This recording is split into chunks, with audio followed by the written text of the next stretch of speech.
Just 72 hours ago, something extraordinary happened in the depths of space that has sent shockwaves through the global astronomical community.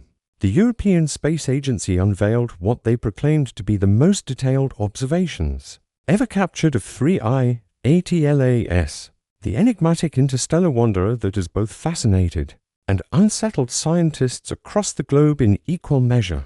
Billions upon billions of dollars in cutting-edge space technology. 7 sophisticated Mars orbital platforms, positioned for what should have been the photographic opportunity of the century. And the result? A collection of blurry, indistinct white specks that bear an uncomfortable resemblance to fingerprints on a camera lens. Within mere hours of the image release, social media platforms erupted not with the anticipated wonder and scientific celebration, but with unprecedented fury and disappointment. Amateur sky watchers armed with nothing more than backyard telescopes were routinely capturing razor-sharp images of comets, positioned millions upon millions of miles farther from Earth. Meanwhile, NASA, wielding the Mars Reconnaissance Orbiter equipped with the most sophisticated imaging system ever dispatched to another world, has maintained an absolute and troubling silence. The convenient government shutdown explanation grows increasingly threadbare, particularly when we consider that Chinese and UAE orbital missions have also maintained conspicuous silence. By the time you reach the end of this investigation, 3-1 Atlas will be fewer than 7 days from vanishing behind our sun's blazing disk, disappearing from every Earth-based telescope during what should represent its period of maximum activity and revelation. And if Harvard's renowned physicist Avi Loeb proves correct in his calculations and theories, what unfolds next could fundamentally transform everything humanity believes about what remains possible within our cosmic neighborhood. If this unfolding mystery captivates you as deeply as it has captured our attention, please show your support by engaging with this content and subscribing to follow this story as it develops in real time. Share your current location, local time, and honest assessment of whether you believe we're receiving the complete truth about 3I Atlas. Help expand our community by sharing across Twitter, Facebook, Reddit, or your preferred communication platforms. Your continued support enables us to pursue these crucial investigations.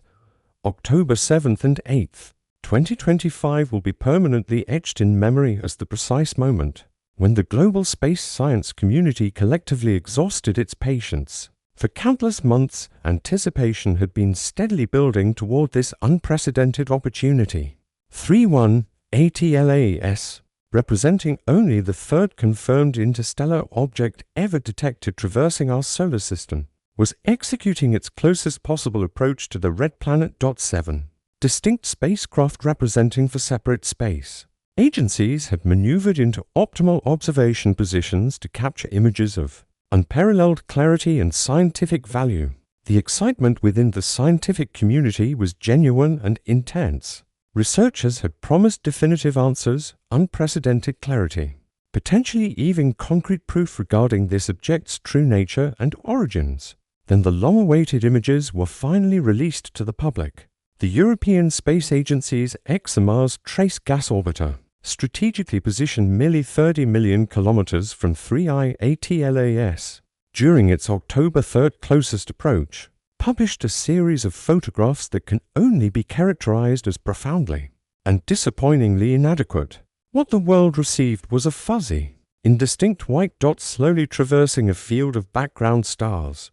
No discernible detail, no structural information, absolutely nothing that could assist in determining whether we were observing a natural comet or something far more extraordinary and significant.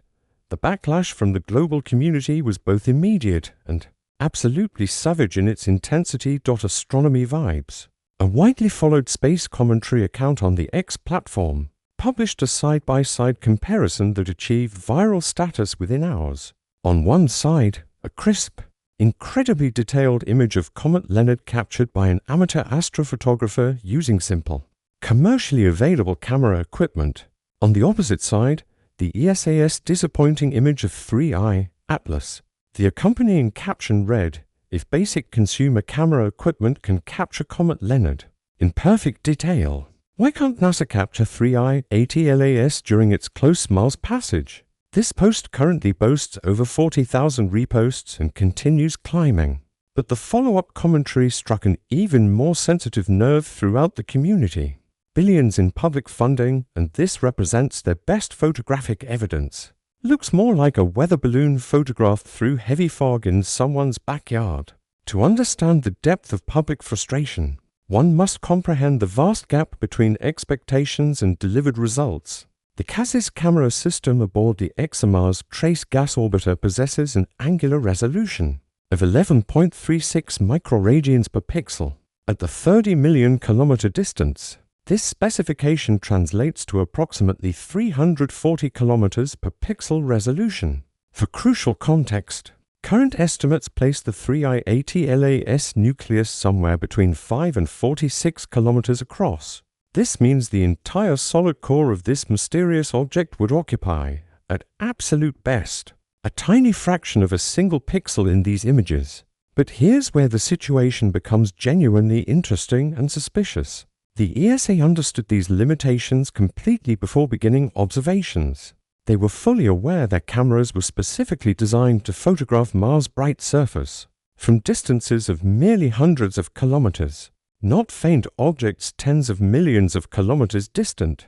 Nick Thomas, the principal investigator for the CASIS camera system, acknowledged as much in the official statement. This represented an exceptionally challenging observation for our instrument. The comet appears approximately 10,000 to 100,000 times fainter than our typical observational targets. So why release images they knew would prove scientifically inadequate? Why spend months building public expectations, only to deliver something providing zero new information or insights?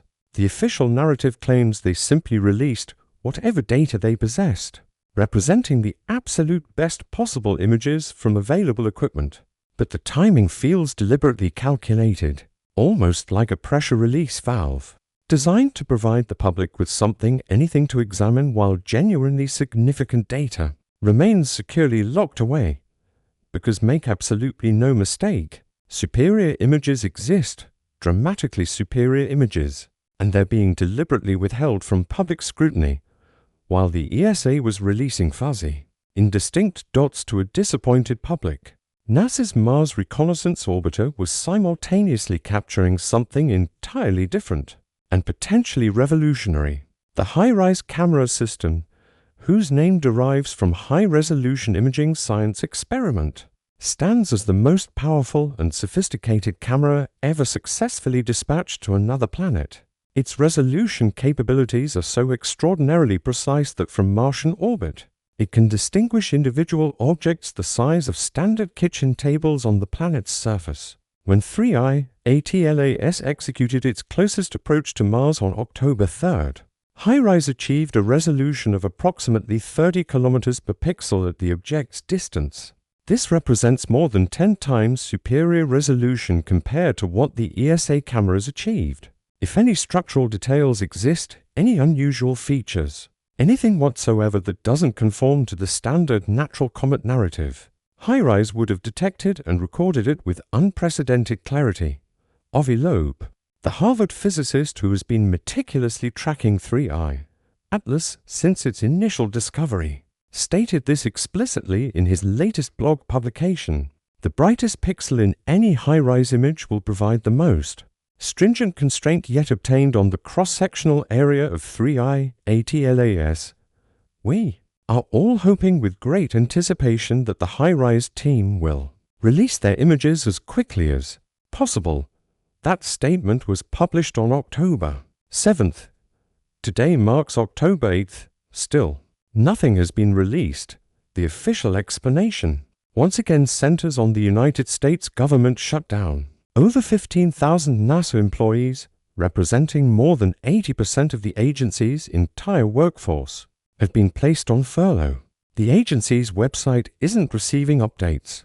Public communications have effectively ceased. It represents bureaucratic paralysis occurring at the worst conceivable moment in this investigation. But here's what doesn't add up logically. The ESA successfully released their images despite being a European agency completely unaffected by American political dysfunction. China's Tianwen-1 orbiter was also optimally positioned to observe 3I Atlas, using its moderate-resolution imaging camera. Complete silence.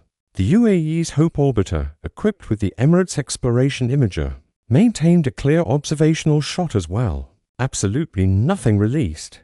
Multiple space agencies representing multiple sovereign governments with completely separate bureaucratic structures and national priorities, all simultaneously unable or unwilling to release their highest quality data concerning the most scientifically significant object to visit our solar system in years. This pattern becomes increasingly difficult to dismiss as mere coincidence. Social media platforms are absolutely ablaze with intense speculation. Some suggest coordinated information management.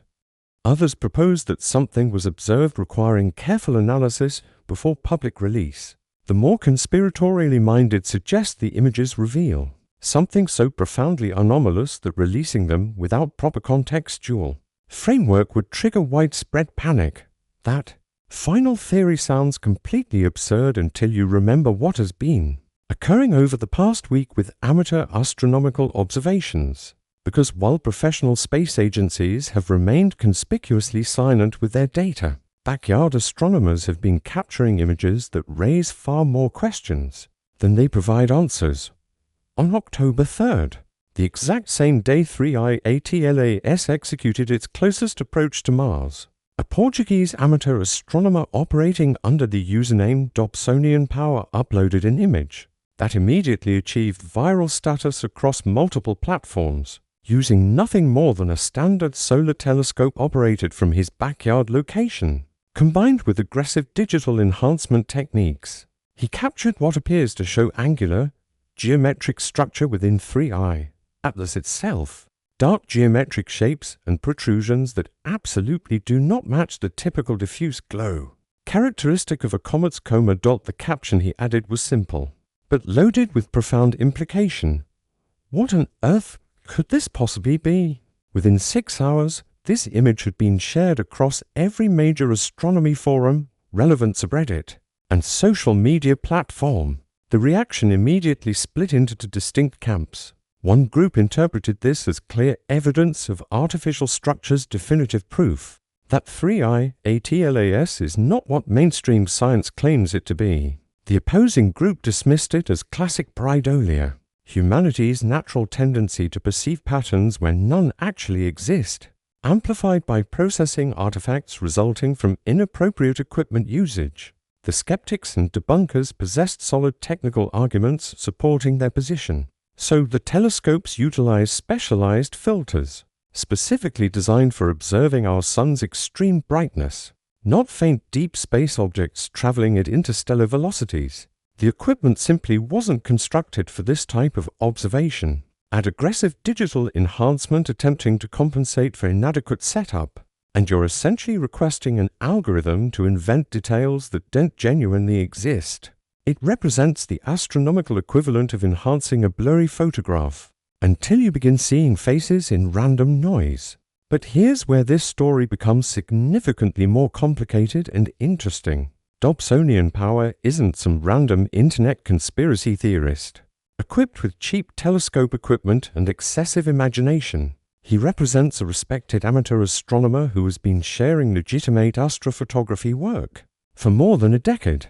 His YouTube channel features careful documentation of his equipment specifications, methodological approaches, and image processing workflows. This isn't someone attempting to manufacture evidence for internet clicks and attention. And when pressed about the anomalous structures visible in his 3I Atlas image, he didn't double down with increasingly wild claims. Instead, he acknowledged uncertainty. He promised to attempt additional observations when the object becomes visible again from Earth in early November after passing behind the Sun. His response remained measured, scientific, and appropriately cautious, which makes the reaction to his image even more revealing and suspicious. Within 24 hours, multiple websites had published articles specifically debunking his capture. Amateur telescope captures strange 3I Atlas image. Here's why it's not what it seems. The timing felt coordinated and defensive. The tone felt as if someone needed to quickly establish the narrative, that nothing unusual had been photographed, that any apparent anomalies were merely technical artifacts, before the image could gain excessive traction in public discourse. And then what I call the enhancement wars began in earnest. Users across Reddit, Twitter, and various conspiracy-focused forums started downloading the original ESA images and processing them through their own enhancement algorithms. Some employed standard astronomical image stacking techniques. Others utilized AI upscaling tools designed for enhancing low-resolution photographs. A few went completely chaotic with machine learning models trained to reconstruct fine details. From limited data inputs, the results varied wildly and dramatically. Some showed nothing beyond slightly sharper versions of the same fuzzy dot. Others revealed what appeared to be distinct geometric patterns, edges, and structures that seemed to regular and organized to represent natural ice and rock formations. The fundamental problem is that once you begin aggressively processing any image, especially with AI tools, you're no longer examining what actually exists. You're examining what an algorithm believes should exist based on its training data. If you train an AI system on thousands of spacecraft images, and then request it to enhance a blurry dot, it might very well invent spacecraft-like details because that's what it has learned to recognize and expect. It represents a scientific dead end wrapped in the illusion of clarity and revelation. But the proliferation of these enhanced images had an unintended consequence. They muddied the informational waters so thoroughly that distinguishing between legitimate amateur observations and outright fabrications became nearly impossible. Within 48 hours of the ESA photo release, there were dozens of supposedly enhanced versions circulating online. Some showed metallic surfaces. Others depicted what appeared to be solar panels, antenna arrays, or communication equipment. A few even included running lights and visible thruster systems. Most were obviously fake digital art created by people with excessive time and advanced Photoshop skills. But mixed within the noise were a handful of images that felt different, more subtle. They're sensational images that showed just enough unusual regularity to make you genuinely wonder whether something real was being obscured by the flood of obvious hoaxes and fabrications. On October 4th, an anonymous user on 4chan's paranormal discussion board posted what they claimed represented insider information about 3I ATLAS. The post was titled simply, ESA Data Leak, and began with a credential claim specific, enough to sound potentially legitimate but vague enough to maintain complete anonymity. I am a doctoral researcher working with the European Space Agency with continuous access to the combined observational data of 3I, Atlas, Internet. Leaks are commonplace and usually easily dismissed as creative fiction or outright trolling. But this particular post was different in significant ways. The level of technical detail was genuinely unsettling.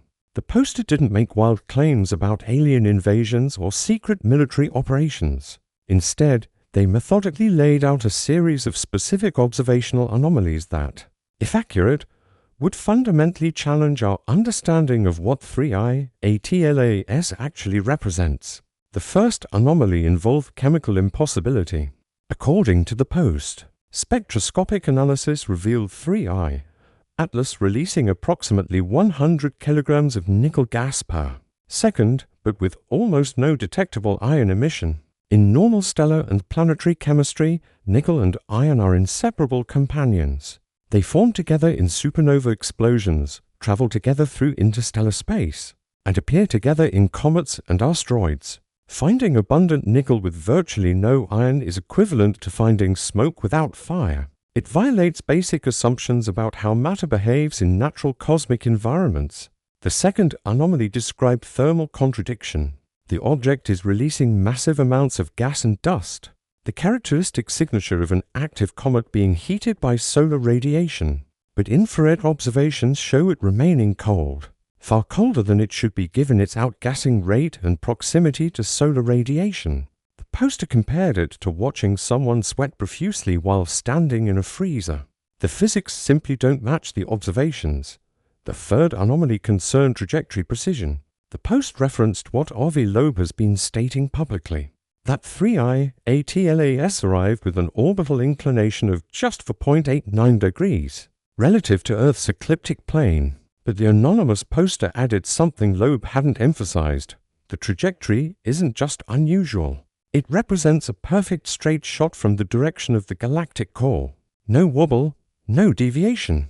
No signs of gravitational perturbation from nearby stars during its millions or billions of years, traveling through interstellar space, as if it had been deliberately aimed. Then came the section that elevated this from interesting speculation to something considerably darker. The poster claimed the object fits the profile of what they termed a post-biological entity. Not a natural comet, not a conventional spacecraft, but something existing between these categories. They described it as possessing a three-phase particle engine with an estimated power output of 75 megawatts, continuously transmitting an active signal, and in their words, probing our solar system. The post concluded with a theoretical framework. The poster suggested 3I Atlas might represent a macroscopic quantum object, specifically something called a cue ball. It's an exotic theoretical construct from particle physics, a type of non-topological soliton that could theoretically exist at scales far larger than subatomic particles. If stable, a cue ball could possess properties that seem impossible under normal physics. It could be incredibly dense while appearing diffuse. It could absorb and redistribute energy instantaneously across its entire structure, explaining the thermal contradictions. It could even explain the nickel without iron problem if the cue ball's internal quantum state preferentially produces certain isotopes within 18 hours. The post had been screenshot and shared across Reddit, Twitter, and dedicated UFO research forums. The conspiracy subreddit thread discussing it accumulated over 2,000 comments before moderators locked it for violating rules against unverified claims. But locking the thread didn't stop the conversation. It simply moved to other platforms, fragmenting into dozens of parallel discussions, each pulling the original post in different analytical directions. Some focused on the chemical anomalies, others zeroed in on the cue ball hypothesis. A few started connecting it to earlier claims about 3I ATLAS potentially being the source of the famous 1977 WOW signal. On October 4th, NASA's Perseverance rover, sitting in Jezero crater on the Martian surface, captured something in the night sky above that would add another layer of mystery to an already complex situation. The image from its right navigation camera showed an elongated streak of light, roughly 4 times longer than it was wide. At first glance, it appeared like a typical long-exposure capture of a moving object. Comets and asteroids often appear smeared in images when the camera tracks stars instead of the object itself. Standard astronomical photography, except the mathematical calculations, didn't work out that way. When people began calculating the apparent size of the streak based on Perseverance's known camera specifications and the distance to 3.1 Atlas at the time, they arrived at a genuinely disturbing number, 50,000 kilometers long. That's not a comet nucleus. That's not even a comet with an extended tail. That's something else entirely. Something that challenges our basic understanding of what we're observing. For crucial comparison, Earth's diameter measures less than 13,000 kilometers. If this streak represented the actual physical size of 3I ATLAS, we were looking at an object nearly 4 times wider than our entire planet. This wasn't just unusual. It was unprecedented in the annals of astronomical observation. Social media immediately exploded with intense speculation. Was 3I ATLAS actually a massive cylindrical craft? Had it been concealing its true size and shape this entire time behind a diffuse cloud of gas and dust? The timing felt significant. This image emerged just 1 day after the Mars flyby, precisely when all professional space agencies went mysteriously quiet about their observations. Some interpreted it as confirmation that something deeply anomalous had been photographed, something that couldn't be easily explained away through conventional means. The speculation reached significant enough levels that Representative Anna Luna, a member of Congress known for her interest in unexplained aerial phenomena, reached out directly to Avi Loeb for his expert analysis. Think about that for a moment. A sitting member of the United States House of Representatives felt compelled to contact a Harvard physicist about a photograph taken on Mars. That's not normal protocol. That suggests someone in official channels was concerned enough to want expert interpretation outside the usual NASA communication pipeline. Loeb's response was thorough and, on the surface, reassuring. He calculated that the Perseverance navcam has an angular resolution of 0.33 milliradians per pixel at the distance of 3i Atlas when the image was captured approximately 38 million kilometers. That translates to about 12,500 kilometers per pixel. The streak in the image spans roughly 4 pixels, which gives you that 50,000 kilometer length calculation. But Loeb argued this was an artifact of composite imaging. The streak wasn't showing the actual size of 3i ATLAS. It was showing the path the object traced across the Martian sky during a long integration time, likely around 10 minutes of stacked exposures. His reasoning was mathematically solid. Mars orbits the Sun at 24 kilometers per second. 3.1 ATLAS was traveling at 67 kilometers per second relative to the Sun in the opposite direction, giving it a relative velocity of over 90 kilometers per second compared to Mars. Over 10 minutes. That's exactly 54,000 kilometers of travel, perfectly matching the observed streak length. The shape wasn't the object. It was the object's motion smeared across time. Case closed, right? The cylinder theory debunked by basic physics and careful mathematical analysis. Except Loeb included one sentence in his analysis that conspiracy theorists latched onto like a lifeline. He wrote, "If the navcam images represent single snapshots with an exposure time below 3.28 seconds, then the brightness and angular length of the observed source imply that it is not 3i Atlas. In that case, the source might be much closer to the camera, capable of being smeared into an elongated image with a smaller spatial size and a smaller speed. Wait, if these are single-frame captures rather than composites, then what Perseverance photographed wasn't 3i Atlas at all. It was something else, something closer to Mars, something that remains completely unidentified." That qualifier opened a door that no amount of subsequent clarification could fully close, because NASA hasn't confirmed whether the image represents a composite or a single frame. They haven't released the crucial metadata. They haven't provided the exposure time or the number of stacked images. The government shutdown excuse applies here to no staff available to process requests. No one available to confirm basic technical details about how the image was captured. August 15, 1977. Ohio State University's Big Ear Radio telescope detected a 72-second burst of radio energy so unusual, so perfectly structured, that astronomer Jerry Emmons circled it on the printout and wrote one word in red pen. Wow. For nearly 5 decades, that signal has remained one of the greatest mysteries. In the search for extraterrestrial intelligence, it originated from the direction of Sagittarius, near the constellation's densest star fields. It was narrowband, focused at one specific frequency, and it has never repeated despite hundreds of follow-up observations, and thousands of hours of listening time pointed at the same region of sky.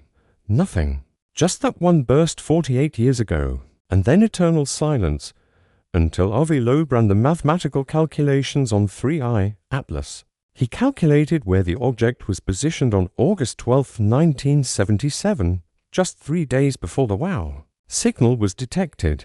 The answer: approximately 600 astronomical units from Earth, roughly 600 times the distance between Earth and the Sun. But more importantly, he calculated what direction 3i Atlas was approaching from at that time. Right ascension, 19 hours, 40 minutes. Declination, plus 19 degrees. The WOW signal originated from right ascension 19 hours, 25 minutes, declination minus 27 degrees. The two directions are separated by approximately 9 degrees. In the vastness of space, with random objects potentially coming from literally any possible direction, the probability of this alignment is about 0.6%. Not impossible, but deeply suspicious and statistically significant. Loeb didn't stop his analysis there. He asked the next logical question: if 3i ATLAS transmitted the WOW signal from 600 astronomical units away, how powerful would the transmitter need to be? The mathematics is straightforward. The detected intensity was between 54 and 212 Janskis across a 10 kHz bandwidth. At 600 astronomical units distance, that corresponds to a transmitter output between half a gigawatt and 2 gigawatts. For reference, a typical nuclear reactor on Earth produces about 1 gigawatt of power. So we're discussing nuclear power plant levels of energy focused into a narrow radio beam. Not impossible for an advanced technological civilization. Actually quite reasonable if you're attempting to send a detectable signal across interstellar distances without wasting energy on omnidirectional broadcasting. There's another detail that makes this connection harder to dismiss. The WOW signal was observed at a frequency of 1420.456 MHz. Blue shifted by approximately 10 km per second toward Earth relative to the hydrogen line. That blue shift indicates the source was moving toward us. 3.1 ATLAS is currently approaching the Sun at about 60 km per second. Loeb suggests that if this object possesses maneuvering capability, it could have been moving slower in 1977, then accelerated after detecting habitable zone planets in our solar system. A reconnaissance pulse, a radar scan checking for signs of technological civilization before committing to a closer approach. Here's what makes this entire connection so frustrating from a scientific perspective. It would be trivially easy to test. Point a radio telescope at 3i ATLAS. Listen at the hydrogen line frequency. If it's transmitting, we'll know within hours. If it's silent, the WOW signal connection is probably coincidental. Simple test, definitive answer. And yet, as Loeb noted in his latest blog post, not a single radio telescope has reported data on 3i ATLAS. The Very Large Array hasn't looked. The Arecibo telescope is destroyed.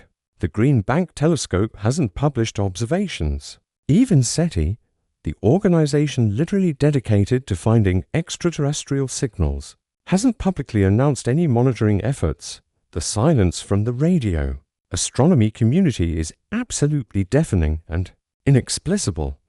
Imagine throwing a dart at a globe from across a room while blindfolded.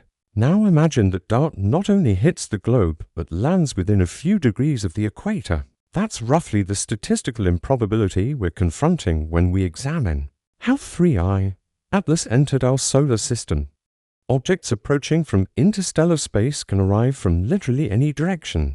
They should be randomly distributed across the celestial sphere, arriving at all possible angles with equal probability. And yet 3i Atlas arrived with an orbital inclination of just 4.89 degrees, relative to Earth's ecliptic plane less than 5 degrees. That places it within less than 1% of all possible arrival angles. Avi Loeb has been emphasizing this point in every interview, every blog post, every public statement since July. The trajectory is anomalous, not just unusual, but statistically profoundly unlikely for a random interstellar object. To understand why this matters, you need to think about how objects move through our galaxy. Stars in the Milky Way disk orbit the galactic center with some average velocity, but they also have random motions up and down, side to side, like bees swarming around a hive. That randomness means objects ejected from other star systems should arrive at our solar system from all directions with roughly equal probability. There's no preferred direction, no cosmic highway that funnels interstellar visitors into our ecliptic plane. And before someone suggests that maybe objects from the Milky Way disk naturally arrive at shallow angles, Loeb addressed that possibility too. The galactic disk itself is tilted about 60 degrees relative to our solar system's ecliptic plane. 60 degrees! That's more than 10 times larger than the inclination of 3i Atlas. If this object came from a typical star system in the galactic disk and was ejected randomly, we'd expect it to arrive at a steep angle, not a shallow one. The alignment is backwards from what galactic geometry would predict. Compare 3I, Atlas, to the only other interstellar objects we've detected. Oumuamua, discovered in 2017, arrived with an inclination of 123 degrees wildly tilted, coming in from above the solar system plane. 2I, Borisov, spotted in 2019, had an inclination of 40 degrees still steep, still consistent with random arrival from interstellar space. Both of those objects behaved exactly as expected for natural interstellar visitors. 3.1 ATLAS is the outlier, the anomaly, the one that doesn't fit the expected pattern. Loeb calculated the probability of this alignment assuming random directions, less than 1% chance. Some colleagues pushed back, suggesting maybe his statistics were too conservative. Maybe the true probability is closer to 5 or 10% when you account for various selection effects. And observational biases. Fine, even at 10%. You're still looking at something that should only happen once in every 10 interstellar objects we detect, and we've only detected 3. The odds of the third one being the rare exception rather than following the rule are not in favor of coincidence. Now layer that on top of everything else. The wow signal alignment, also less than 1% probability. The chemical anomalies with nickel but no iron. The thermal contradictions. The missing high-resolution images from multiple space agencies. The government shutdown happening at the exact moment we need NASA most.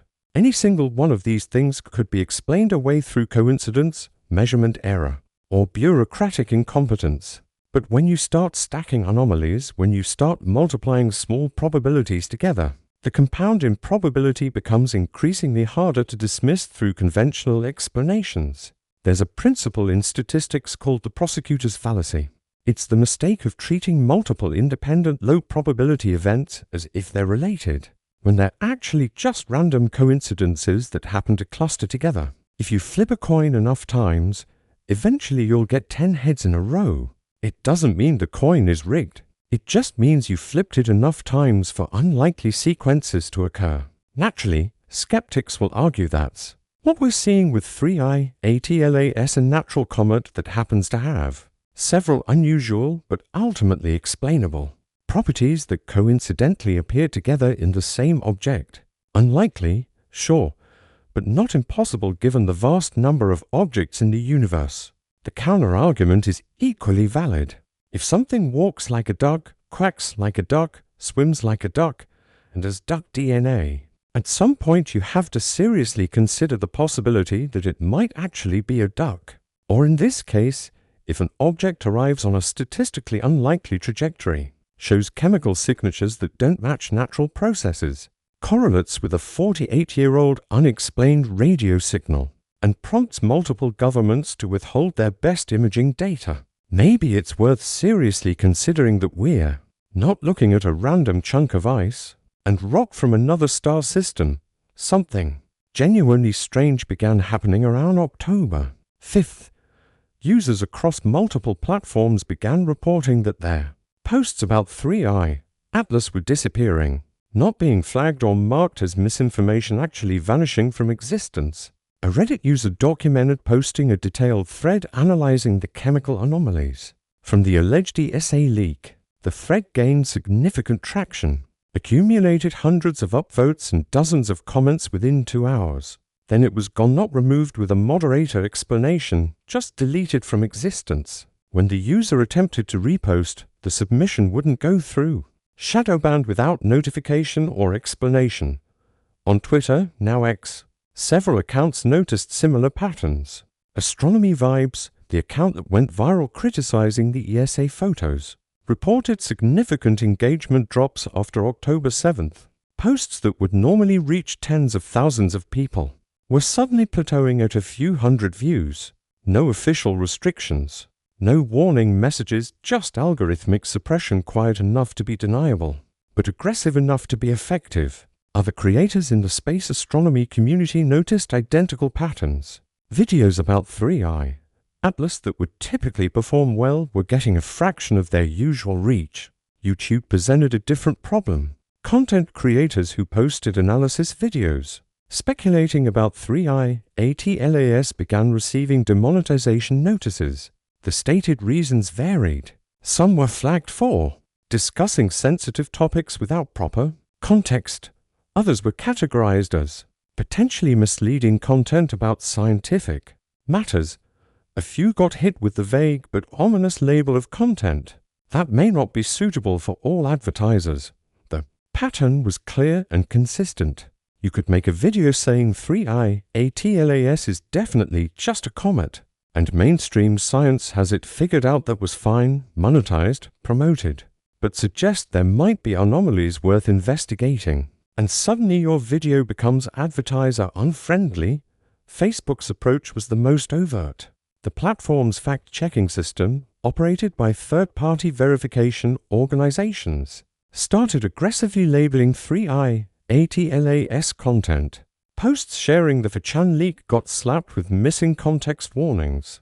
Claims about the trajectory anomalies were flagged as partly false, even when the posts were just quoting Avi Loeb's published calculations verbatim. The fact-check articles offered reassurance. Space agencies confirm no threat from interstellar comet. Experts say unusual features likely natural processes. The subtext was clear. Don't worry. Don't speculate. Trust the authorities. Move along. The timing felt coordinated and deliberate. All of this ramped up within 48 hours of the ESA photo release, right when public frustration was peaking over the lack of quality images. It's the kind of pattern that makes conspiracy theorists feel vindicated and makes skeptics roll their eyes at overreach paranoia. Because here's the thing. Social media platforms suppress content all the time. Algorithms change constantly. Engagement fluctuates naturally. Fact-checkers flag misinformation regularly. These are normal platform operations, not evidence of coordinated censorship unless there's a pattern, unless it's all happening simultaneously, targeting one specific topic, right at the moment when public interest is highest and official answers are most absent. Some creators started using coded language to avoid suppression. Instead of 3i Atlas, they'd say the visitor or the object instead of alien or extraterrestrial. They'd use non-terrestrial or anomalous. It was like watching people develop a new vocabulary to discuss something the platforms didn't want discussed openly. The Streisand effect in real time. The more the content got suppressed, the more people assumed there was something worth hiding. The more aggressively fact-checkers pushed back, the less people trusted the official narrative. Every attempt to manage the conversation just amplified the suspicion that the conversation needed to be managed. October 29th and 30th. Mark those dates carefully. In less than 72 hours from now, 3i ATLAS will reach Beryllion, its closest approach to our Sun. It will pass at a distance of approximately 100 to million kilometers just inside the orbit of Mars. For a natural comet, this is the absolute moment of truth. The intense solar radiation at that distance should cause dramatic outgassing, possibly even complete fragmentation. We've witnessed this phenomenon before. Comets approach the Sun, the heat becomes too intense, and they break apart into spectacular pieces. But here's the critical problem. We won't be able to observe it. 3.1 ATLAS will be positioned on the opposite side of the Sun from Earth during its perihelion passage. Every ground-based telescope on our planet will be rendered useless.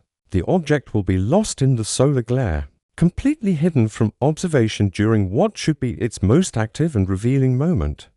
Some are calling it unfortunate timing. Others see it as suspiciously convenient. If you wanted to do something without being observed, you couldn't select a better window of opportunity.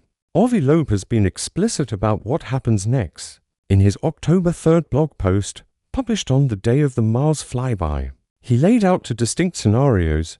If 3i Atlas is a natural comet, it may erupt in a flare of outgassing or break up into icy fragments soon. The sunlight will deposit gigawatts of power onto its surface. That energy has to go somewhere. For ice and rock, it goes into vaporization, sublimation, possibly structural failure.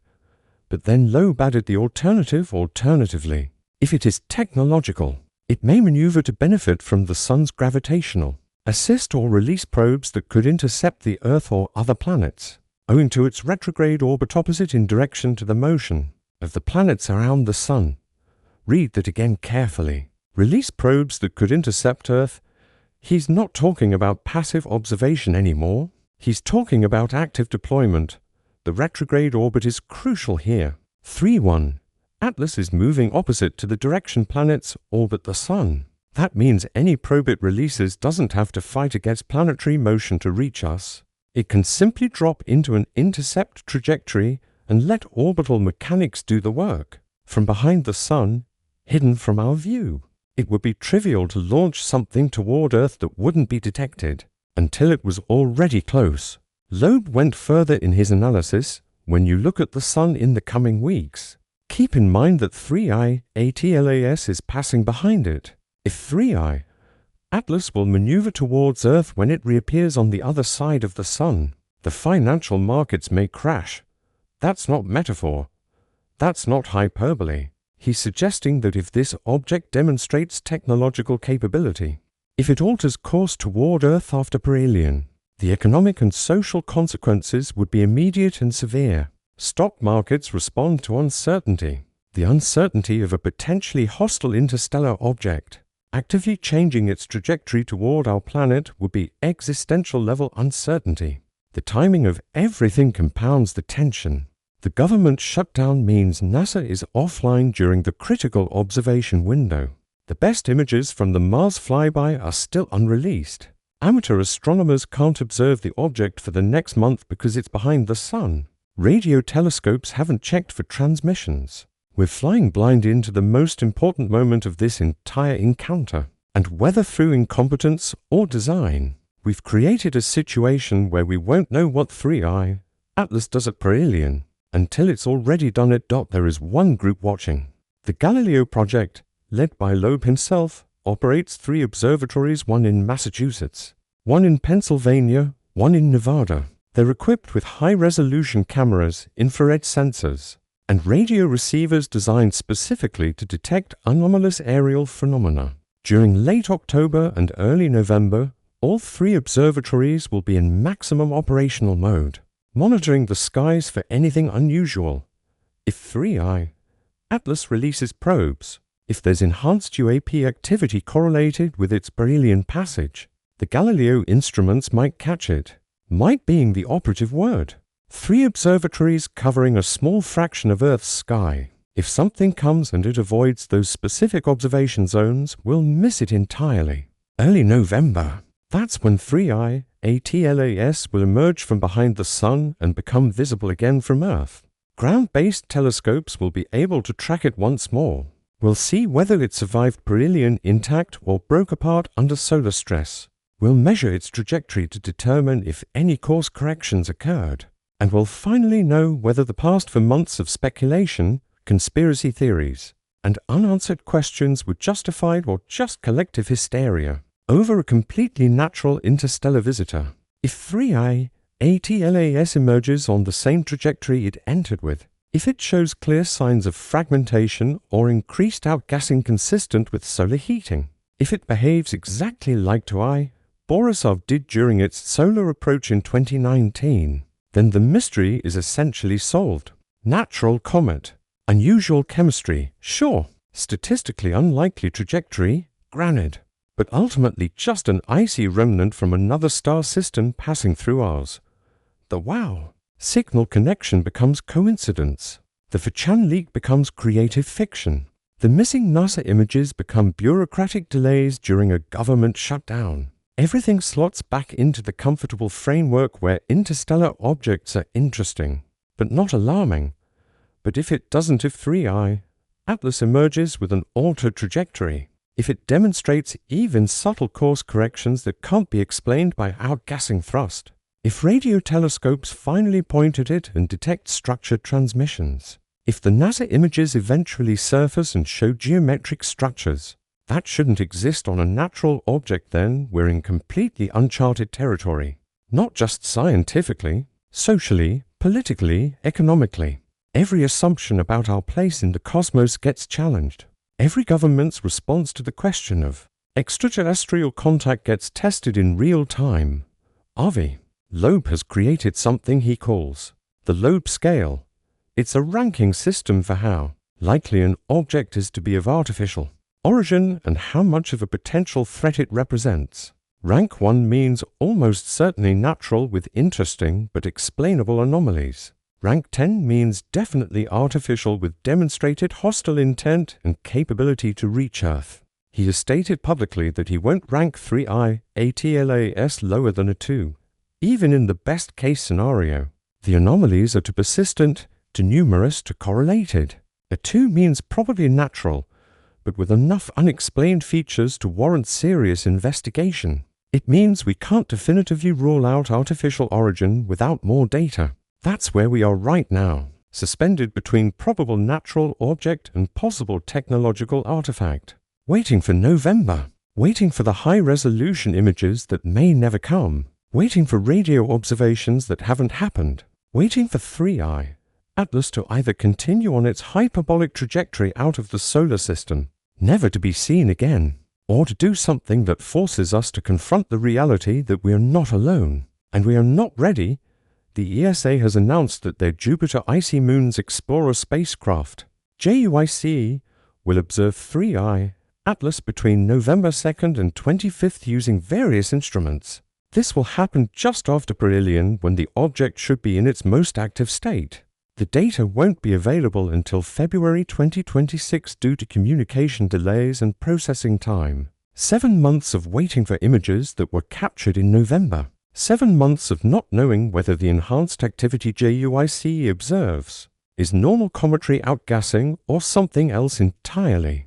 7 months of wondering whether that fuzzy dot the ESA showed us in October was really the best they could do, or whether they're carefully managing a revelation they don't know how to deliver. Whatever 3I ATLAS is, whatever it does in the coming weeks, the conversation around it has already revealed something important about where we are as a civilization. We don't trust our institutions to tell us the truth about something this significant.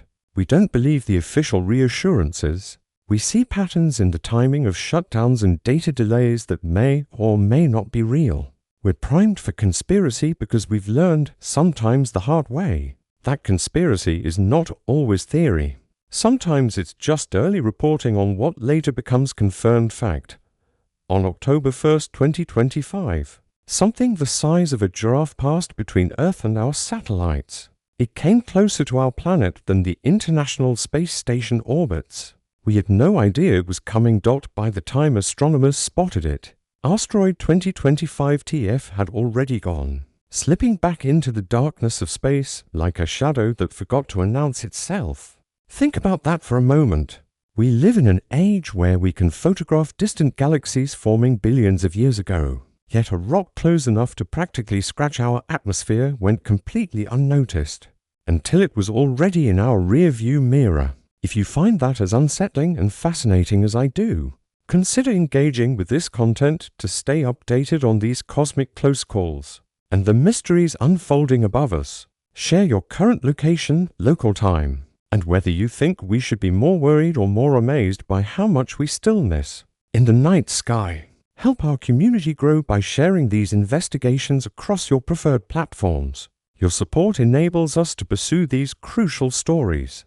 The asteroid measured somewhere between 1 and 3 meters wide, small enough that had it actually entered our atmosphere, it would have burned up as a brilliant fireball, nothing that would threaten cities or civilizations. But here's what keeps astronomers awake at night.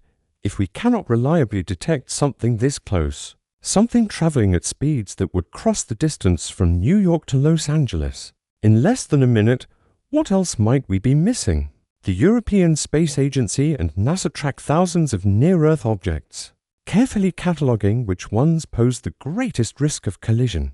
To be classified as potentially hazardous, an asteroid must measure at least 140 meters in diameter and follow an orbit.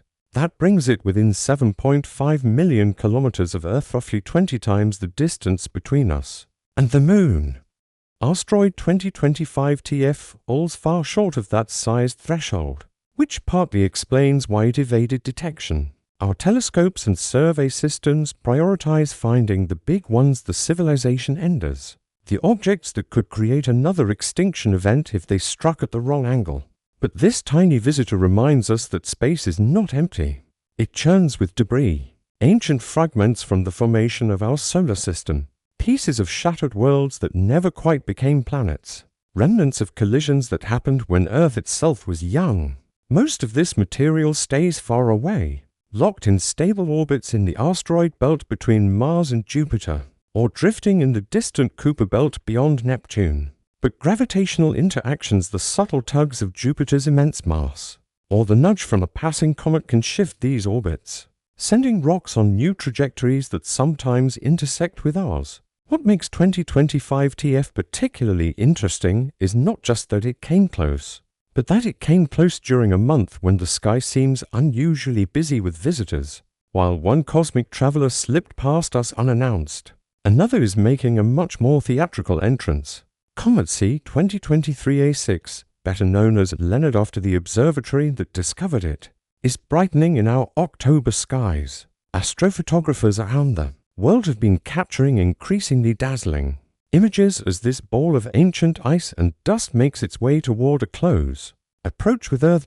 Unlike the stealth asteroid that surprised us, Leonard has been tracked carefully since its discovery, and right now it sits at the edge of naked eye visibility. Over the next few weeks, if conditions are right and skies are dark enough, you might be able to step outside and see it yourself, a faint smudge of light, with a ghostly tail stretching away from the sun. Comets are fundamentally different from asteroids, where asteroids are rocky or metallic solid chunks of material that formed in the warmer inner solar system. Comets are icy bodies that originated in the cold outer reaches. They are sometimes called dirty snowballs, though the description sells them short. A comet nucleus contains frozen water, carbon dioxide, methane, and ammonia mixed with dust and organic compounds, the chemical building blocks of life. As a comet approaches the sun, solar radiation warms its surface, causing the ice to sublime it, turning directly from solid to gas without becoming liquid first. This creates the coma, a temporary atmosphere of gas and dust that can stretch for hundreds of thousands of kilometers. Solar wind and radiation pressure push this material away from the nucleus, forming the characteristic tail that always points away from the sun, regardless of which direction the comet is traveling. Leonard is not the only comet gracing our skies this month. Another visitor, C 2023 R2, known as Swan, slides past Earth later in October at a distance of 0.6 astronomical units, close enough to put on a show.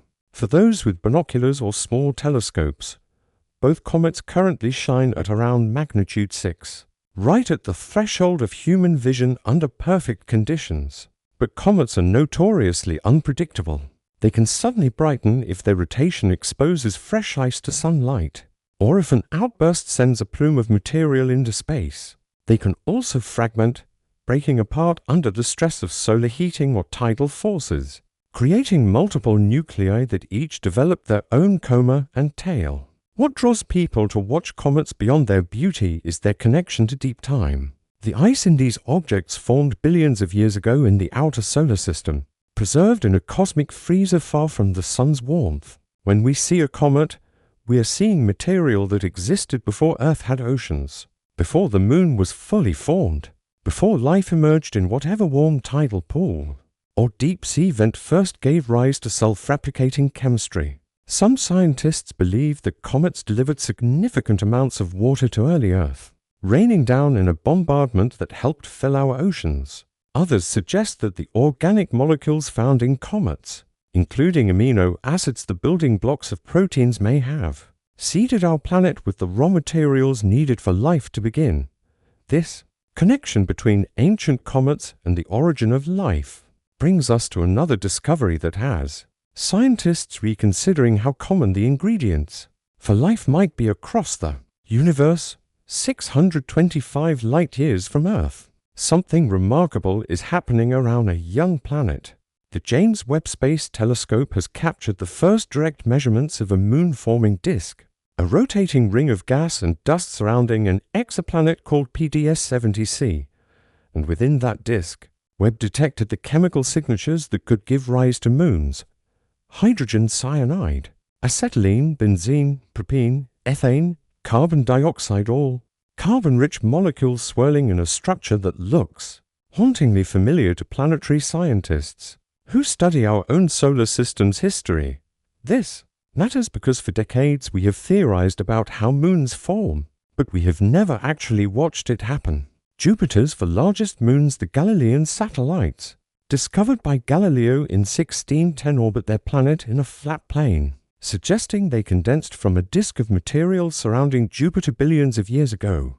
Much like the planets formed from a disk around the young Sun, the two outermost of these moons, Ganymede and Callisto, are 50% water ice, though they likely have rocky cores beneath their frozen shells. Looking at their orbits and compositions, scientists have long suspected that a circumplanetary disk once existed around Jupiter, and within that disk, the raw materials for moon formation gathered and coalesced. Now, with PDS-70c, we can see a similar process unfolding in real time, though we have to remember that real time, in astronomical terms, is misleading. The light we detect from this system left 625 years ago, when Earth was in the midst of the Renaissance and no one had yet conceived of planets beyond our own solar system. But from our perspective, we are witnessing moon formation as it happens. The details are fascinating. The planet itself orbits a star that is only 2 million years old, still accreting material from its own circumstellar disk. This means we are seeing a system in its infancy, a planetary nursery where multiple generations of structure formation occur simultaneously. What surprised researchers most was the stark chemical difference between the planet's moon-forming disk and the star's planet-forming disk. The circumplanetary disk around PDS-70c is rich in carbon-bearing molecules, but shows no signs of water. Meanwhile, the circumstellar disk around the star contains water but lacks the carbon chemistry seen in the planet's disk. This chemical segregation happened in just 2 million years, suggesting that disk chemistry evolves rapidly and follows different paths, depending on local conditions, temperature, radiation levels, the presence of magnetic fields. All of these factors influence which molecules can survive and which get broken apart. The implications stretch beyond understanding how moons form. If we can map the chemistry of these disks in young systems, we can start to predict which exoplanets might host moons, and which of those moons might have conditions suitable for life. In our own solar system, some of the most promising places to search for life are not planets, but moons. Europa, orbiting Jupiter, likely has a liquid water ocean beneath its icy crust, kept warm by tidal heating from Jupiter's gravitational pull. Enceladus, a small moon of Saturn, shoots geysers of liquid water into space from an underground ocean, and within those geysers, scientists have detected organic molecules. If moons around other stars form with similar characteristics, then the number of potentially habitable worlds in the galaxy multiplies dramatically. We would need to look not just at planets in the habitable zone around their stars, but at moons around giant planets anywhere in a system. This expanding view of where life might arise connects to technologies we are developing here on Earth, technologies that might one day help us reach these distant worlds, or at least understand them better. The United Nations has designated 2025 as the International Year of Quantum Science and Technology, marking 100 years since the initial development of quantum mechanics. It is fitting timing because 2025 is shaping up to be the year when quantum computing shifted from laboratory curiosity to something approaching practical reality. In November of 2024, Microsoft and Atom Computing announced they had successfully created and entangled 24 logical qubits, a technical achievement that represents a major step toward building quantum computers that can actually solve useful problems. To understand why this matters, we need to talk about what makes quantum computers different from the device you're using to access this content right now. Classical computers, whether they are smartphones or supercomputers, process information using bits units that represent either 0 or 1, on or off, true or false. Everything your computer does, from streaming video to running complex simulations, comes down to manipulating enormous numbers of these binary digits at incredible speed. Quantum computers operate on fundamentally different principles. Instead of bits, they use qubits, quantum bits which can exist in a superposition of states, simultaneously representing 0 and 1 until they're measured. This is not just a metaphor or a trick. At the quantum scale, particles genuinely exist in multiple states at once, a consequence of the wave-like nature of matter described by quantum mechanics. When you have multiple qubits in superposition, they can represent exponentially more information than the same number of classical bits. Two classical bits can represent for possible values 00, 01, 10, or 11, but only one at a time. Two qubits in superposition can represent all for values simultaneously. 3 qubits can represent 8 values at once. The scaling continues exponentially, which means a quantum computer with just a few hundred qubits could theoretically perform calculations that would take classical supercomputers longer than the age of the universe. But there's always been a catch. Qubits are extraordinarily fragile. They lose their quantum properties, a process called decoherence, when they interact with their environment. Temperature fluctuations, stray electromagnetic fields, even cosmic rays passing through the lab can cause errors. This is why quantum computers must be cooled to temperatures near absolute zero and shielded from external interference. Even then, errors accumulate so quickly that calculations become unreliable before you can finish them. The breakthrough that makes 2024 and 2025 so significant is progress in quantum error correction, the ability to detect and fix these errors without destroying the quantum state you're trying to preserve. Creating 24 entangled logical qubits means creating qubits with built-in error correction, making them far more stable and reliable than the physical qubits that make up the raw hardware. Entanglement is another quantum phenomenon that Einstein famously called spooky action at a distance. When qubits are entangled, measuring the state of one instantaneously affects the state of the others, regardless of the distance between them. This allows quantum computers to perform certain types of calculations like searching databases or factoring large numbers far more efficiently than classical computers ever could. The race to build practical quantum computers is now global and intensely competitive. In early 2025, Japan announced a $7.4 billion investment in quantum technology. Spain committed $900 million. These investments bring total public financing for quantum research beyond $10 billion, a signal that governments see quantum computing not just as a scientific curiosity, but as a strategic technology that could reshape everything from drug discovery to cryptography to artificial intelligence. The private sector is equally invested. Companies like Google, IBM, and Amazon continue to push the boundaries of what is possible. Google has claimed its quantum processors can solve certain problems exponentially faster than classical supercomputers. IBM has laid out a roadmap to build a system with 200 logical qubits by 2028. Meanwhile, startups are exploring alternative approaches using photons instead of superconducting circuits, or trapped ions instead of solid-state devices. Each method has its own advantages and challenges, but beyond the engineering achievements, there is something almost philosophical about quantum computing that captures the imagination. These machines operate according to principles that defy our everyday intuition about how reality works. And yet those principles appear to be fundamental to the universe itself. The same quantum mechanics that makes qubits possible also governs the behavior of atoms, the structure of molecules, the emission of light from stars. In a sense, quantum computers are allowing us to harness the native language of the universe to solve problems that would otherwise remain intractable. One of those problems is understanding and controlling the process of nuclear fusion. Which brings us to another set of breakthroughs that happened in the same time frame. On February 12, 2025, Scientists at the WEST Tokamak reactor in France set a new world record. They maintained blisteringly hot plasma for 22 minutes and 17 seconds of duration. That surpassed the previous record by over 4 minutes. The plasma reached 50 million degrees Celsius, roughly 3 times the temperature at the core of the Sun. This might not sound like progress to those unfamiliar with fusion research. After all, the Sun has been maintaining fusion reactions for 4.5 billion years without human intervention.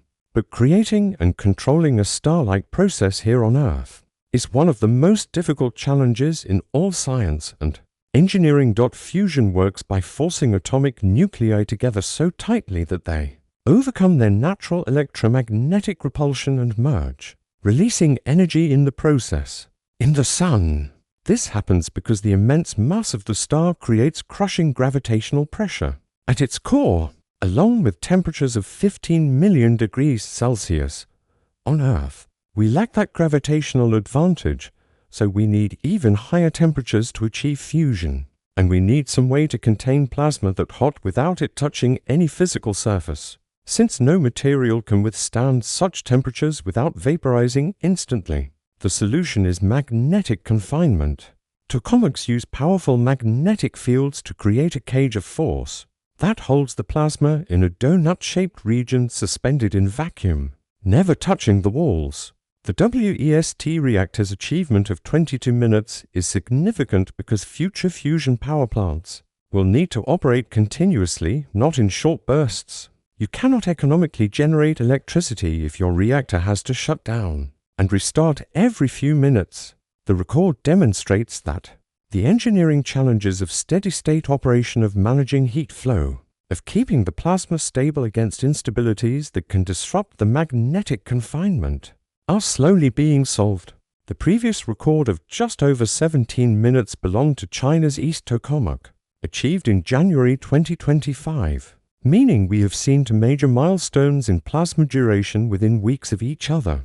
These are not the only fusion breakthroughs happening right now. TI Technologies, a private fusion company, announced in April 2025 that they had achieved a major simplification in how they form and stabilize their plasma.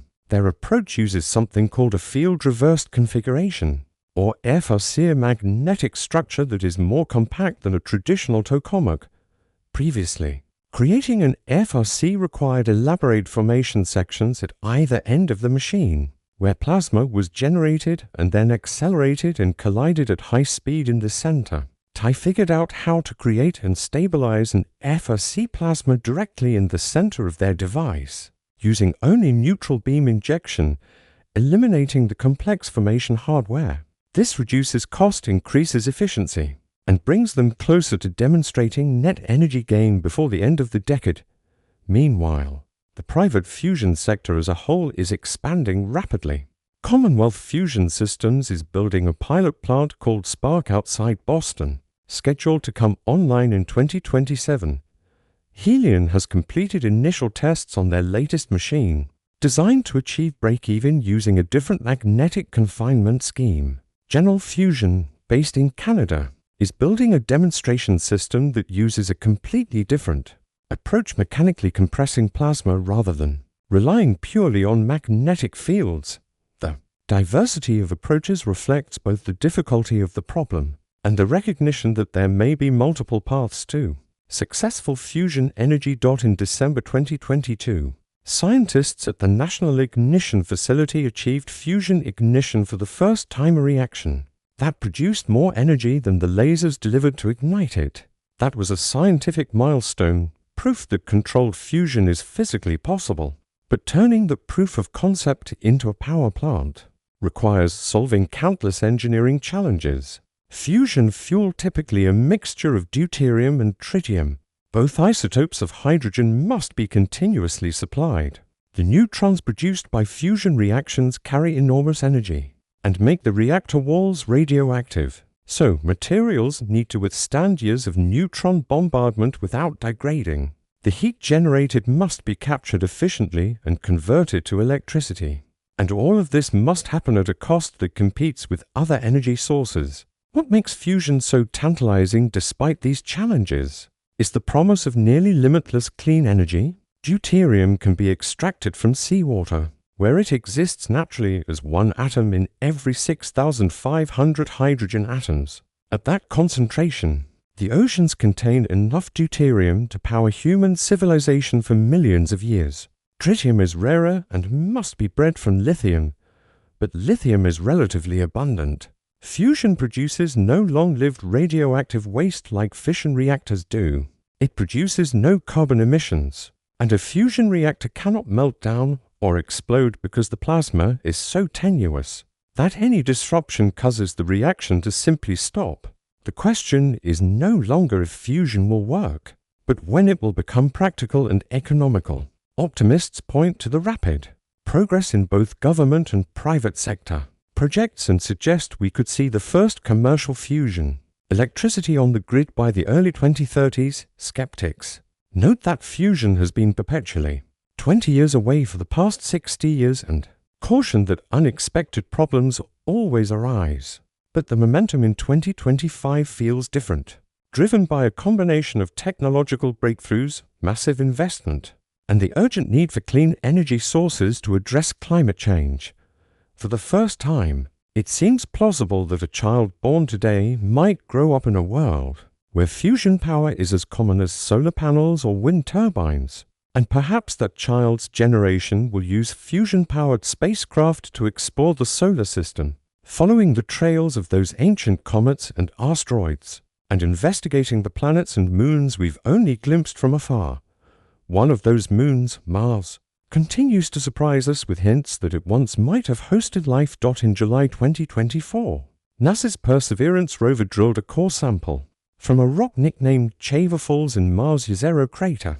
The rock showed features that mission scientists described as the most puzzling, complex, and potentially important they had encountered.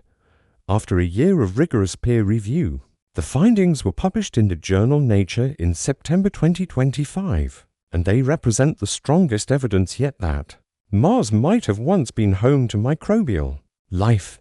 The key word there is might, because one of the hardest lessons in astrobiology is that nothing is ever as simple as it first appears. Chava Falls sits in an ancient riverbed within a region Perseverance has been exploring, called Bright Angel. Billions of years ago, water flowed through this area, carving channels as it rushed into Jezero crater, which at the time was a lake. The rock itself is sedimentary, made of clay and silt, exactly the kind of material that on Earth preserves fossils and chemical traces of ancient life. Perseverance's instruments detected organic carbon, sulfur, oxidized iron, and phosphorus, a combination that on Earth often indicates biological activity. But what really caught scientists' attention were small features they call leopard spots, tiny specks enriched with iron phosphate and iron sulfide scattered through the rock like spots on an animal's fur. On Earth, when microorganisms consume organic matter, they often produce iron phosphate and iron sulfide as metabolic byproducts. The pattern of these compounds in Chava Falls resembles what we see in terrestrial rocks that contain fossilized microbial communities. But here is the problem. Chemistry can also create similar patterns without biology. Hydrothermal processes, volcanic activity, impacts, all of these can generate iron-rich mineral deposits. The challenge is distinguishing between biological and non-biological origins, based solely on chemistry and texture, especially when you are doing it remotely with instruments on a rover millions of kilometers away. This ambiguity is why scientists use the term potential biosignature rather than claiming they have found evidence of life. A potential biosignature is a substance or structure that could have a biological origin, but requires more data or further study before any conclusion can be reached. It is a conservative approach, deliberately cautious, because the claim that we found evidence of extraterrestrial life, even extinct microbial life, is extraordinary and requires extraordinary evidence. The scientific community learned this lesson from past controversies, like the announcement in 1996 that a Martian meteorite found in Antarctica contained possible fossils of bacteria claim that subsequent research could not definitively confirm or refute. What makes the Chava Falls finding particularly intriguing is the age of the rocks. The Bright Angel Formation is relatively young in geological terms, younger than many of the ancient rocks Perseverance has studied. An earlier hypothesis assumed that signs of ancient life would be confined to the oldest rocks, formed when Mars had a thicker atmosphere and liquid water on its surface. Finding potential biosignatures in younger rocks suggests that Mars might have remained habitable for longer than previously thought, or that habitable conditions returned at later periods. Perhaps volcanic activity periodically warmed the planet, melting subsurface ice and creating temporary oases where life could survive. The sample, officially named Sapphire Canyon after a waterfall in the Grand Canyon, is now one of 30 samples Perseverance has collected and stored in sealed titanium tubes. These samples represent a cross-section of Martian geology rocks from different eras and environments, each one chosen because it might contain clues about Mars' past. The ultimate goal is to return these samples to Earth as part of the Mars Sample Return mission, though that mission faces significant technical and budgetary challenges. Bringing samples back would allow scientists to analyze them with instruments far more sophisticated than anything we can send to Mars instruments that can measure isotope ratios, search for amino acids, examine mineral structures at the atomic scale. Until then, the Sapphire Canyon sample sits in Perseverance's belly, a tiny piece of Mars containing what might be the most important discovery in the history of astrobiology, or might be nothing more than interesting geology. The uncertainty is frustrating, but also thrilling. We are living in the era when the question of whether life exists beyond Earth might finally be answered not through speculation but through direct observation. Whether that answer comes from Mars or from the icy moons of Jupiter and Saturn, or from the spectroscopic analysis of exoplanet atmospheres, the search is progressing faster than ever before, driven by technologies that did not exist a generation ago. Some of those technologies, particularly in artificial intelligence, are advancing so rapidly that they are reshaping multiple fields simultaneously. In 2024, the average company spent $1.9 million on generative AI initiatives, yet less than 30% of AI leaders reported that their CEOs were happy with the return on investment. This disconnect reveals something important about where we are in the AI revolution. The technology works sometimes spectacularly, but translating the capability into business value turns out to be harder than the initial hype suggested. 2025 is the year that reality check is forcing a recalibration, pushing companies to move from experimentation to focused deployment, from asking what AI can do to asking what problems it can actually solve better than existing approaches. The capabilities themselves continue to advance at a startling pace. In September 2025, researchers at Microsoft announced a breakthrough in protein simulation using an AI-driven system called AI2BMD. Proteins are the molecular machines of life, folding into complex three-dimensional shapes that determine their function. Understanding how proteins fold and interact is crucial for drug discovery, enzyme engineering, and understanding diseases. But simulating protein dynamics has always been computationally intensive because proteins are large molecules with thousands of atoms, and their behavior depends on quantum mechanical interactions at the smallest scales. AI2BMD allows researchers to simulate these dynamics with unprecedented speed and precision, potentially accelerating the discovery of new drugs and therapies. This is not the only way AI is transforming science.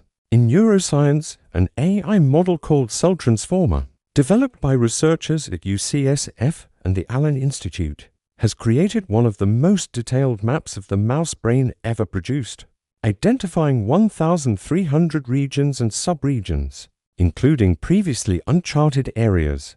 The model works by analyzing massive spatial transcriptomics datasets, essentially mapping which genes are active in which cells and where those cells are located.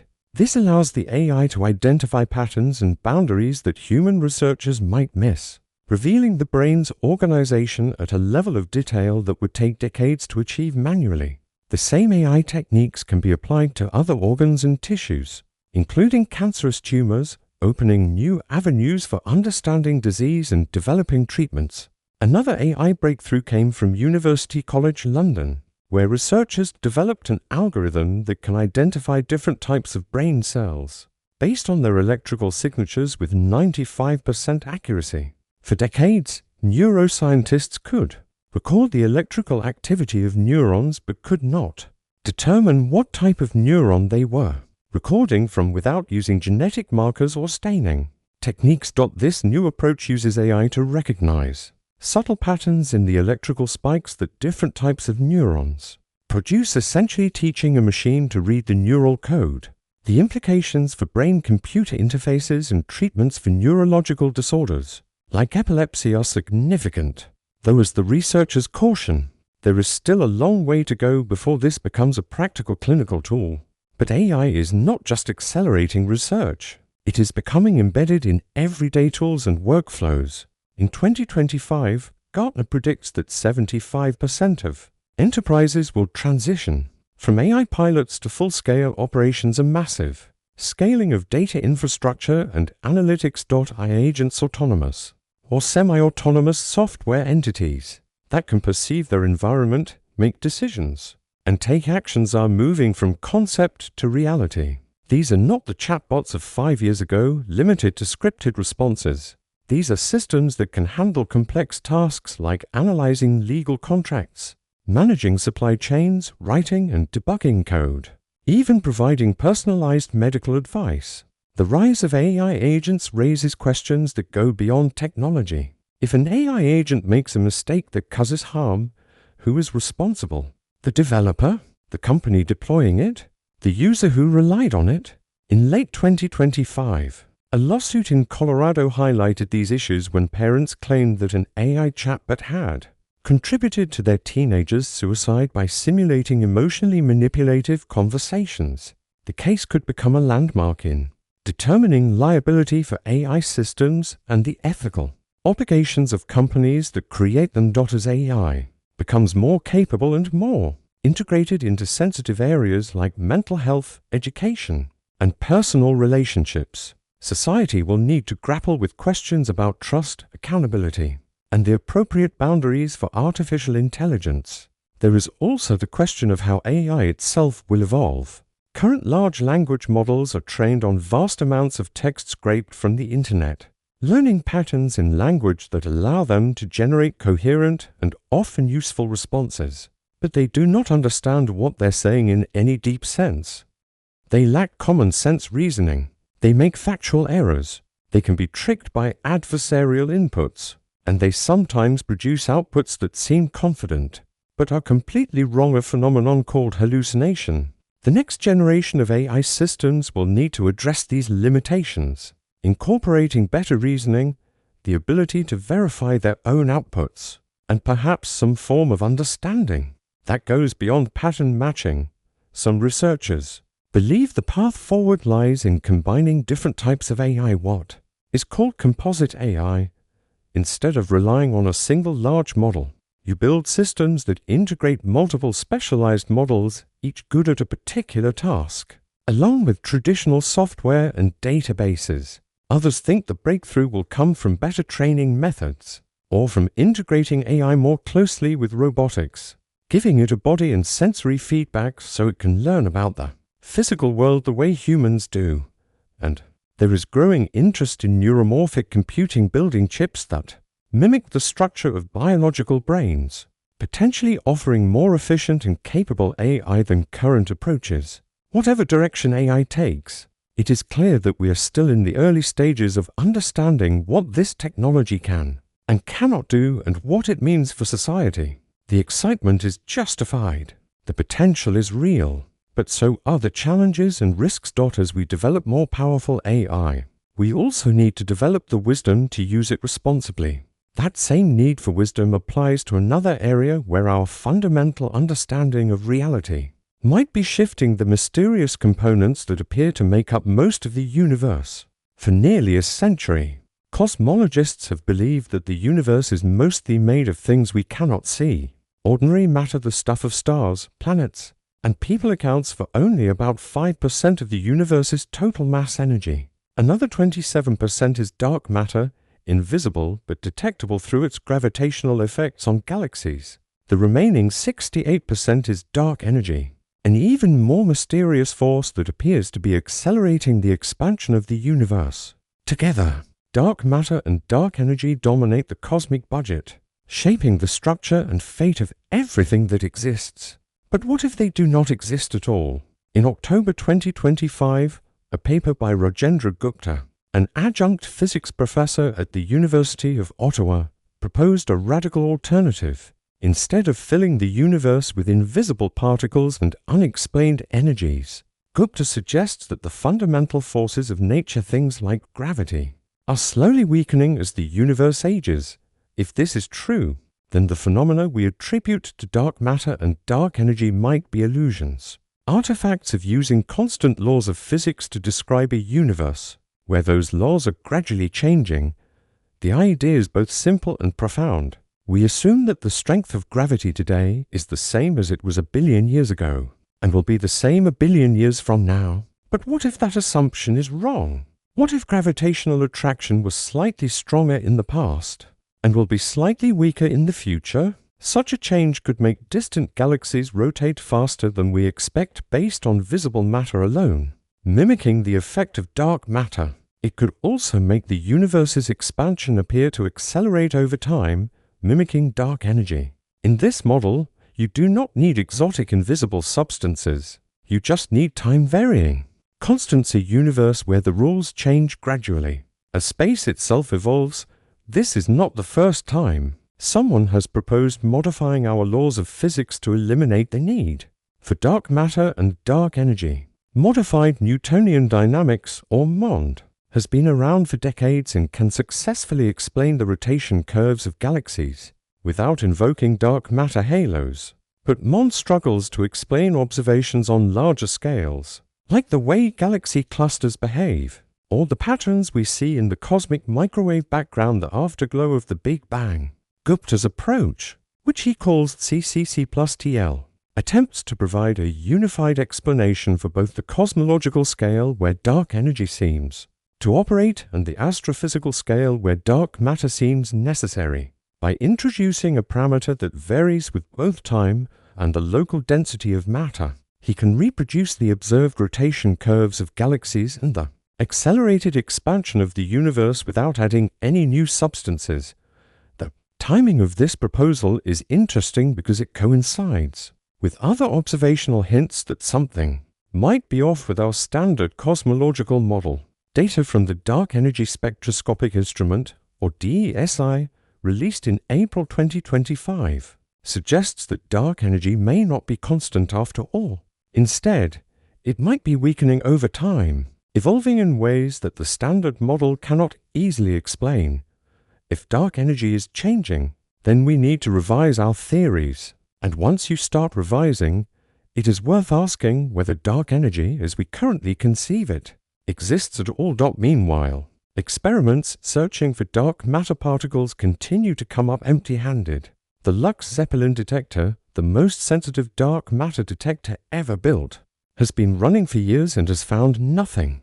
It has set stringent limits on the properties that dark matter particles, if they exist, must have, progressively ruling out vast swaths of theoretical possibility space. Each null result makes the remaining options for what dark matter could be more exotic and less probable. Some physicists are starting to wonder whether we are searching for something that is not there, like ancient astronomers adding more and more epicycles to try to make the geocentric model of the solar system work. But abandoning dark matter and dark energy is not easy because they explain so much. They explain why galaxies rotate the way they do, why galaxy clusters hold together, why gravitational lensing occurs where it does, why the cosmic microwave background has the pattern of hot and cold spots that we observe. Any alternative theory needs to explain all of these phenomena at least as well as dark matter and dark energy do, preferably better. Gupta's model is a step in that direction, but it will need to survive rigorous testing against the full range of cosmological data before it can be taken as a serious competitor to the standard model. What makes this debate so fascinating is that it touches on the most fundamental question in science. How do we know what is real? Dark matter and dark energy have never been directly detected. We infer their existence from gravitational effects, from the motion of visible matter, from the structure of space-time. But inference can be misleading. For centuries, astronomers believed that planets moved in perfect circles, because circles were the most perfect shape. The truth turned out to be ellipses a simpler solution once you stopped assuming perfection. Could we be making a similar mistake now, assuming the universe contains exotic substances, when the reality is that our equations need adjustment? The answer will come from more and better data. The Vericy-Rubin Observatory, expected to begin observations later in 2025 or early 2026, will survey the sky with the largest digital camera ever built, imaging billions of galaxies with unprecedented detail. The data it collects will test dark matter and dark energy models with a precision that current experiments cannot match. Similarly, the Nancy Grace Roman Space Telescope, scheduled to launch in 2027, will measure the universe's expansion rate and map the distribution of matter on cosmic scales. Between these new instruments and ongoing experiments, the next few years should clarify whether dark matter and dark energy are real, or whether we need a fundamental rethinking of cosmology. Either way, the process reveals something beautiful about science. It is never finished.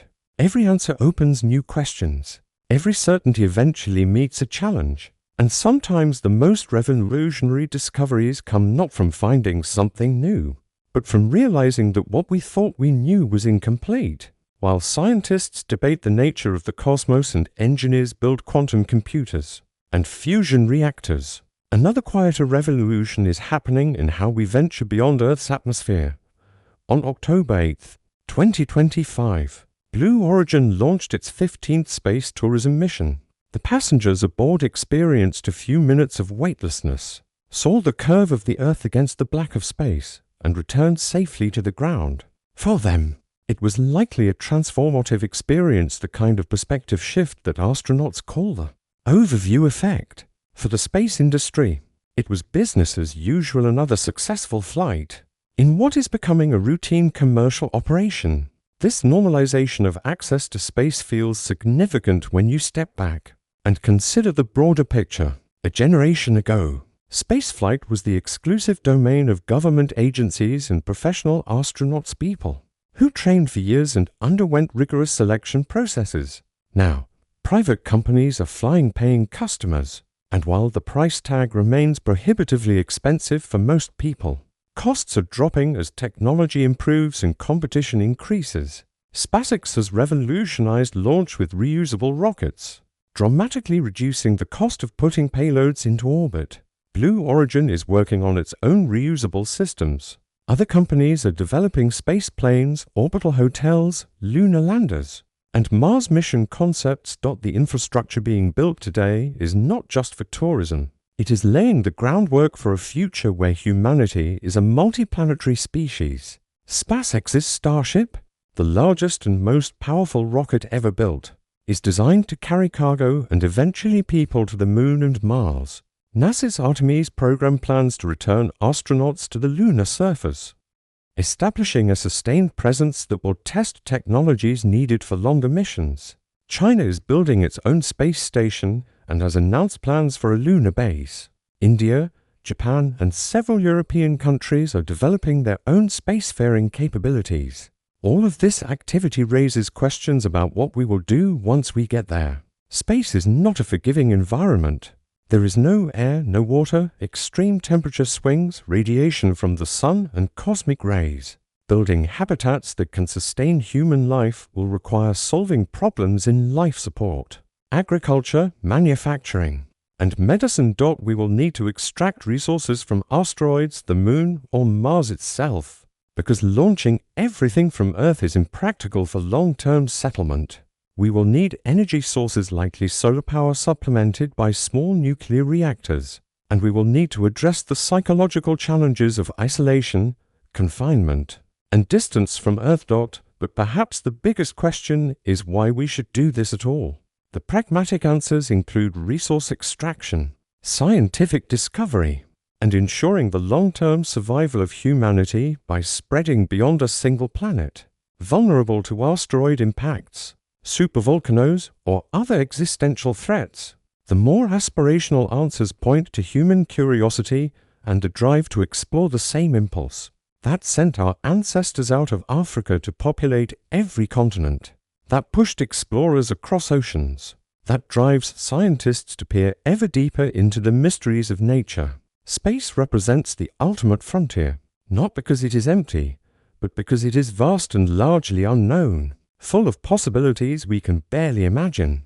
And space exploration does not happen in isolation from the science and technology we have been discussing. Quantum computers might one day optimize spacecraft trajectories, or enable new forms of communication across interplanetary distances. Fusion reactors could provide the power needed for fast propulsion systems that reduce travel time to Mars from months to weeks. AI will be essential for managing the complexity of life support systems, navigating autonomously and analyzing the massive amounts of data collected by sensors. The search for biosignatures on Mars or the moons of Jupiter informs how we think about where and how to look for life beyond Earth. Everything connects. The universe is not made of isolated parts, but of relationships patterns that repeat at different scales, principles that apply across domains. A comet's chemistry tells us about planet formation. A quantum computer's behavior reveals fundamental truths about reality. A fusion reactor mimics the processes happening in stars.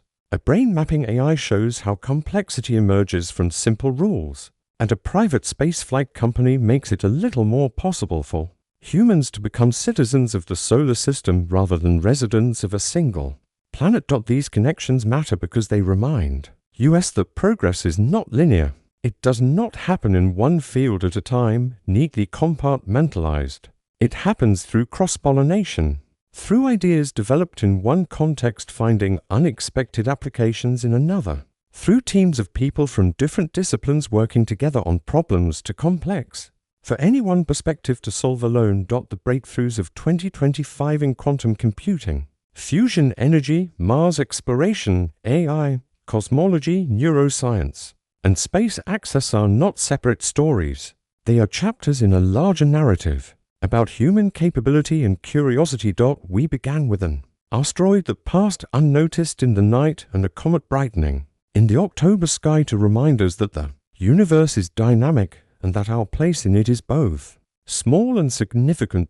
We looked at a distant planet forming moons from a disk of gas and dust, a process that echoes how our own moon came to orbit Earth billions of years ago. We saw quantum computers reaching a level of sophistication where they might soon solve problems beyond the reach of classical computing, and fusion reactors maintaining plasma long enough to hint at a future powered by the same reactions that light the stars. We examined a rock on Mars that might contain evidence that life once existed beyond Earth, though the question remains open and will likely remain so until we can analyze that rock in laboratories here at home. We watched artificial intelligence map brains, simulate proteins, and raise new questions about autonomy, responsibility, and what it means to be intelligent.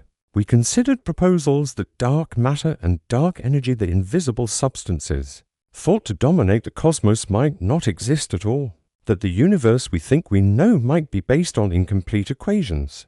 And we noted that space travel is quietly becoming more accessible, not yet commonplace, but moving in that direction, step by incremental step. Each of these developments carries uncertainty. Quantum computers might hit unexpected obstacles that delay their practical deployment.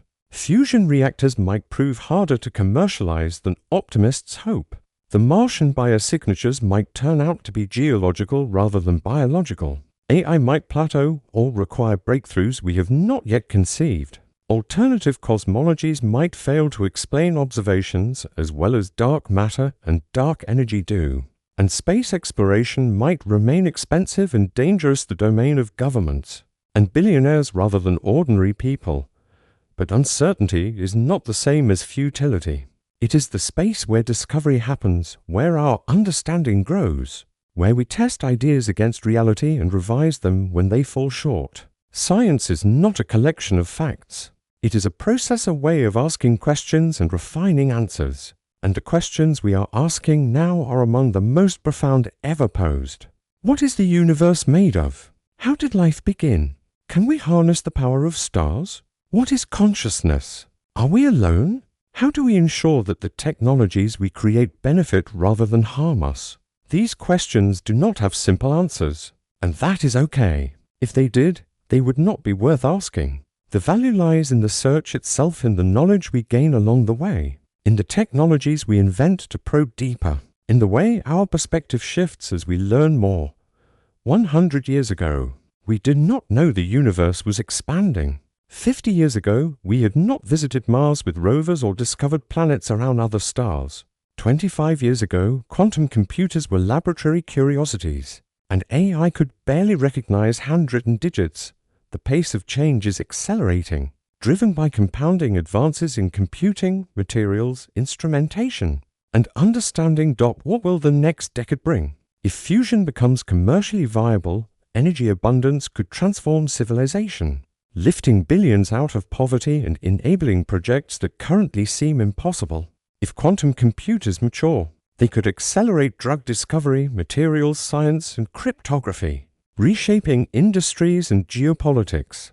If we confirm biosignatures on Mars or detect them in the atmosphere of an exoplanet, it would be one of the most significant discoveries in human history, proof that life is not unique to Earth. If AI continues to advance, it could become a partner in scientific research, generating hypotheses, designing experiments, analyzing data at scales beyond human capability. And if space access continues to democratize, the resources and knowledge of the solar system could become part of the human commons, available to future generations in ways we can only begin to imagine. But these possibilities also come with risks. Technologies are tools, and tools can be used for good or ill. Quantum computers could break the encryption that protects everything from bank accounts to military communications. Fusion, if weaponized, could create devastation. AI could reinforce biases, eliminate jobs, or be deployed in ways that reduce rather than enhance human flourishing. And space exploration, if pursued carelessly, could spread contamination, destroy irreplaceable scientific sites, or exacerbate inequalities. Navigating these risks requires more than technical skill. It requires wisdom, ethics, foresight, and a willingness to consider not just what we can do, but what we should do. It requires diverse voices in decision-making, transparency about risks and uncertainties, and humility about the limits of our understanding.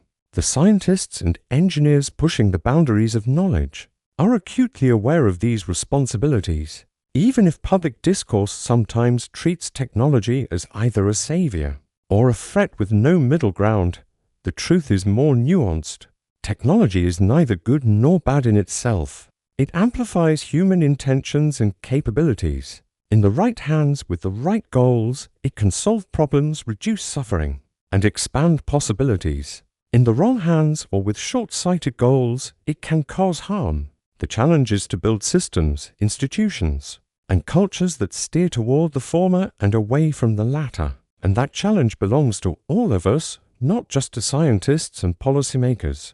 So here we are in October 2025, watching comets brighten, reading about quantum entanglement, learning of plasma records and potential biosignatures. The universe continues its ancient dance, stars forming and dying, galaxies colliding, comets plunging sunward, moons coalescing from dusty disks. Life, at least on one small blue world, has learned to look outward and ask questions, to build tools that extend our senses and understanding, to dream of futures where the boundaries of the possible expand beyond recognition. Thank you for joining me on this journey through the latest discoveries and breakthroughs. If you enjoyed this exploration, consider engaging with this content and subscribing to stay connected. As science continues to reveal the universe's secrets, the work of understanding our cosmos never stops, and every answer we find opens doors to new mysteries waiting just beyond the horizon. As always, all information shared here is for educational purposes, based on current research and understanding, which continues to evolve. Keep looking up, keep asking questions, and remember that we are all part of this grand unfolding story. Until next time, wherever you are, whatever time it is, good night.